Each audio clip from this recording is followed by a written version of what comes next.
Standards of vulgarity have shifted over time, yet some actresses were so uninhibited that they're still considered shocking by today's measures.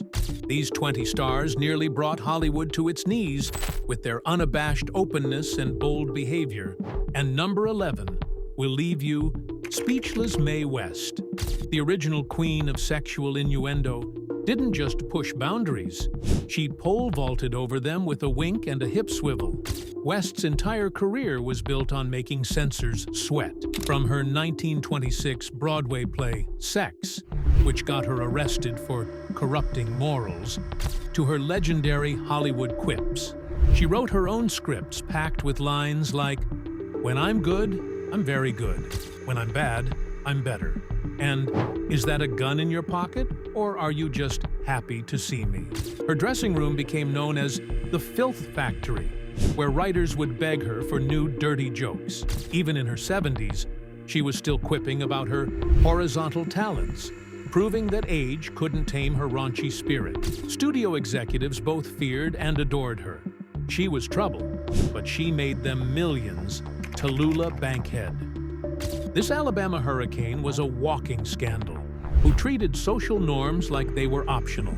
Bankhead would hold court naked in her bathtub, greet guests wearing only a fur coat, if that, and famously declared, "My father warned me about men and alcohol, but he never mentioned women and cocaine." Her parties were legendary for their debauchery. Guests might find themselves in compromising positions, while Tallulah laughed uproariously, martini in hand. When asked about wearing underwear, she drawled, "Why ruin the fun of a good guess?" Even her deathbed quip was filthy. When a nurse adjusted her sheets, Bankhead muttered, "Don't bother, sweetie. I won't be needing them where I'm going." Hollywood had never seen anything like her before, and hasn't since Joan Blondell. The queen of pre-code filth could turn any line into a sexual grenade with perfect timing. During Gold Diggers of 1933, she improvised so many dirty jokes that the director begged her to stop, saying, "Save it for the rap party." Her dressing room became known as the Vulgarity Vault, where stars gathered for her famously filthy stories. When a reporter asked about her multiple marriages, she quipped, "In Hollywood, marriage is a success if it outlasts milk." Even in her later years, she joked, "My memory's going. Thank God I forgot half the men I slept with." Blondell proved you could be both the funniest and dirtiest person in the room, and get paid handsomely for it. Jean Harlow. The original blonde bombshell treated Hollywood's morality clauses like they were written in invisible ink. Harlow famously refused to wear underwear beneath her clinging satin gowns, explaining, "I don't dress for women. I dress for the men who undress me." When a scandalized reporter called her a home wrecker, she shot back, "If I wrecked every home I walked into, I'd be working for a demolition company." Her love life was just as bold. She once sent a breakup telegram reading, "Bored. Stop. Send champagne. Stop. Love, Jean." Even her tragic death at 26 couldn't sanitize her legacy. She left the world as she lived it, too fast, too soon, and leaving everyone wanting more. Thelma Todd. Before her mysterious death at 29, this blonde firecracker was Hollywood's dirtiest comedian. Todd owned a speakeasy where stars drank, gambled, and hooked up in back rooms. When a prudish co-star complained about her raunchy humor, Todd smirked, "If you can't take a joke, sweetheart, you shouldn't have married a comedian." Her parties were so wild that guests often woke up married to strangers. Todd shrugged off criticism. "They call me fast. I call it living while I'm alive." Her unsolved death remains one of Hollywood's juiciest mysteries, fitting for a woman who thrived on scandal and left them guessing to the end. Lucille Ball. Before becoming America's sweetheart on I Love Lucy, Ball was a raunchy nightclub comic who cursed like a sailor. She filled her stand-up act with jokes about the difference between men and horses. Hint, Horses don't fake stamina.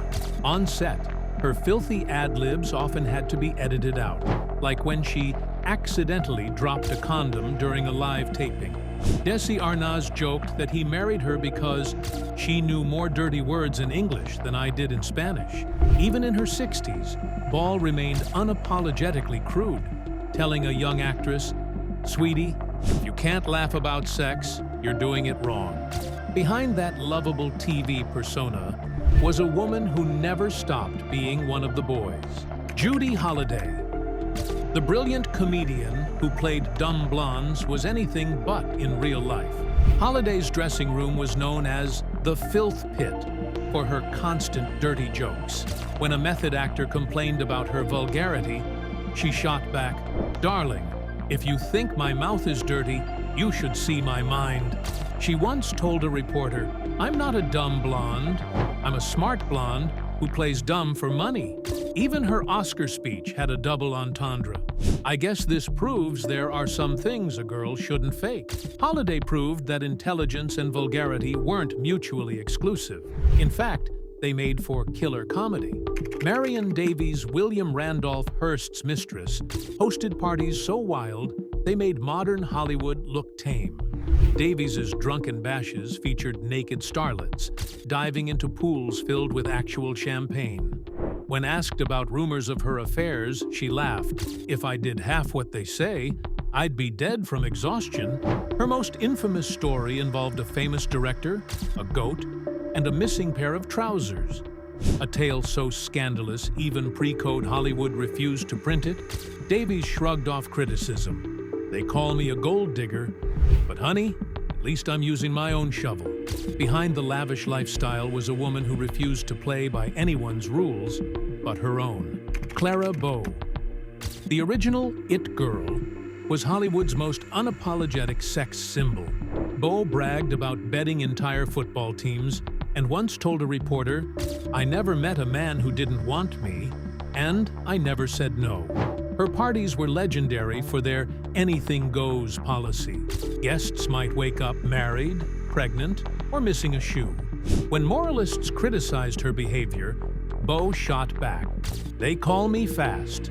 I call it knowing what I want." Studio executives constantly worried her scandals would overshadow her career, until box office receipts proved audiences loved a bad girl. Bow's wild spirit couldn't be tamed. Not by Hollywood, not by anyone Barbara Stanwyck. This tough-as-nails actress didn't suffer fools or prudes. When a young starlet complained about a love scene, Stanwyck snapped, "Sweetheart, if you can't fake it, you're in the wrong business." Her dressing room was a no-holds-barred zone where the raunchiest jokes were always welcome. She once told an interviewer, "I don't need a man to complete me, but I'll take one to entertain me." Even in her 70s, she remained brutally honest. When asked about plastic surgery, she growled, "Honey, my face has seen more lifts than the Empire State Building." Stanwyck proved that real toughness came with a filthy sense of humor and zero fucks to give. Gloria Swanson. The silent film star turned Hollywood rebel married 6 times and allegedly had a clause ensuring her lovers got parts in her films. Swanson famously said, "I've been through 5 husbands, 3 religions, and countless facelifts, and I'm not done yet." When asked about her many marriages, she quipped, "I'm not difficult. I'm just expensive." Her parties were legendary for their debauchery and high-profile guests. Swanson refused to fade quietly into the background, proving that scandal and talent could coexist beautifully when you didn't care who you offended. Carole Lombard. This screwball queen cursed like a trucker and loved practical jokes. Lombard once mooned Clark Gable just to make him laugh, and told reporters, "A lady is just a woman who hasn't been caught yet." Her idea of a romantic evening was getting drunk and telling dirty stories. When asked about her wild reputation, she shrugged. "Life's too short to be proper, and so am I." Lombard's untimely death in a plane crash cut short the career of one of Hollywood's most genuinely funny and filthy stars. Hedy Lamarr. The stunning inventor was brutally honest about Hollywood's hypocrisy. Lamar once said, "Any girl can be glamorous. Just stand still and look stupid. I prefer to look smart and move." When asked about her many marriages, she replied, "I'm not a collector. I'm just very bad at math." Her sharp tongue and sexual confidence made her a target for studio moralists. But Lamar never dumbed herself down for anyone. Behind that beautiful face was one of the dirtiest minds in Hollywood, and one of the smartest, Joan Crawford. Behind that carefully crafted image was a woman with a filthy sense of humor. Crawford once told a young actress, "You'll never make it if you can't suck and smile at the same time." She was known for her brutal honesty, and once said of a rival, "She's the kind of girl who climbed the ladder of success rung by rung." Her parties were as legendary for their debauchery as they were for their guest lists. Crawford proved that you could be both a Hollywood icon and completely vulgar, as long as you had the power to back it up. Betty Grable. America's favorite pinup girl had a surprisingly dirty sense of humor. Grable sent troops autographed photos with notes like, "Hope this keeps you warm at night." When asked about her famous legs, she quipped, "I owe everything to my legs, and the men who can't keep their hands off them." Her dressing room was known as a safe space for the raunchiest jokes in Hollywood. Grable showed that you could be the girl next door and still have a mouth that would make a sailor blush. Ava Gardner. Frank Sinatra's ex didn't care who she offended. Gardner once said, "They pay me to be a lady, but I charge extra for the acting." When told her language was unladylike, she scoffed, "Honey, I'm from North Carolina. We invented cussin'." Her wild parties and sexual escapades were the stuff of Hollywood legend. Gardner lived life on her own terms, proving that real beauty came with a dirty mouth and an even dirtier mind. Marilyn Monroe. Behind that breathy voice was a wicked sense of humor. Monroe joked about her nude calendar. "I had the radio on, so technically, I wasn't completely naked." When asked about her many lovers, she purred, "I don't mind living in a man's world as long as I can be a woman in it." Her combination of innocence and sexual confidence drove moralists crazy. Monroe's vulgarity was as carefully crafted as her image, and just as powerful. Bette Davis, Hollywood's toughest broad, didn't pull punches. Davis famously said of Joan Crawford, "She slept with every star at MGM except Lassie." When asked about her reputation for being difficult, she snapped, "I'm not difficult. I'm just not easy." Her razor-sharp tongue and filthy sense of humor made her both feared and adored. Davis proved that vulgarity could be high art when delivered with enough wit and intelligence. Zsa Gabor. The original reality star didn't pretend to be anything but what she was. Gabor bragged, "I'm a marvelous housekeeper. Every time I divorce a man, I keep the house." When asked about her many marriages, she quipped, "I'm a great believer in marriage. It's so much fun to try new ones." Her combination of glamour and vulgarity was uniquely her own. Gabor showed that you could be both utterly ridiculous and completely entertaining, as long as you never took yourself too seriously. Lana Turner. The sweater girl's love life was tabloid fodder for decades. Turner quipped, "I've had many men, some for love, some for revenge, most for room service."